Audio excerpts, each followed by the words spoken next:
সরকারি চাকরি ও সম্পত্তির লোভে নিজের মাকেই খুনের অভিযোগ।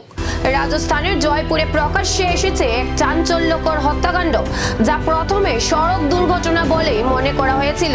পুলিশের দাবি, মৃতা নীরজ শর্মাকে পরিকল্পিতভাবে হত্যার ছক কষেন তারই মেয়ে। অভিযোগ, প্রায় 7 লক্ষ টাকার বিনিময়ে ভাড়াটে খুনি নিয়োগ করে ঘটনাটিকে দুর্ঘটনার রূপ দেওয়ার চেষ্টা করা হয়। গত 3 জুলাই ছেলেকে কোচিং সেন্টারে পৌঁছে বাড়ি ফেরার পথে দ্রুত গতির একটি গাড়ির ধাক্কায় মৃত্যু হয় নীরজ শর্মার।